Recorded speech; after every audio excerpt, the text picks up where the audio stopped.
సునీతను చంపరని guarantee ఏంటి ఈనాడు? నిన్న దేని మీద ప్రెస్ మీట్ జరిగిందండి? అరే పార్లమెంటులో అన్ని గంటల పాటు so many members are talking about the Waqf board. ఎంతమందికి అన్యాయం జరుగుతుందండి, అది కవర్ చేయరా? అధికారులని అవినాష్ బెదిరించాడు. ఇది ఏబిఎన్. ఏబిఎన్ అంటే జ్యోతి. మళ్ళీ పక్కన తల్లి చెల్లి మోసం చేశారు, దాని కిందే అధికారులకు అవినాష్ బెదిరింపు. వక్ఫ్ అని ఒక్క స్పెల్లింగ్, ఒక్క వర్డ్ ఎవడన్నా ఒక్కరన్నా కవర్ చేశారండి? ఇది అన్యాయం కాదా? మీరు ఆలోచించుకోండి, ఇది అన్యాయం అవునా కాదా?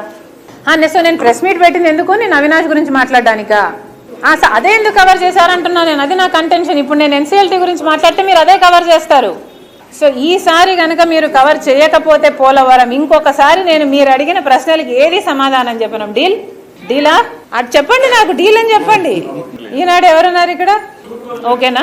TV5 ఎవరమ్మా? ఓకేనా? ఏబిఎన్ ఎవరు? మిగతా వాళ్ళమ్మా? Everybody okay? RTV okay? Everybody is going to cover Polavaram. So నేను ప్రజల సమస్యల గురించి మాట్లాడితే మీరు కవర్ చేస్తారు అని నాకు మాట ఇస్తున్నారు.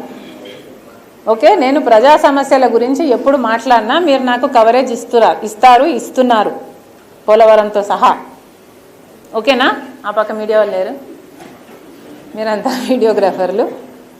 ఈ కండిషన్ మీద ఏమో ఆన్సరింగ్.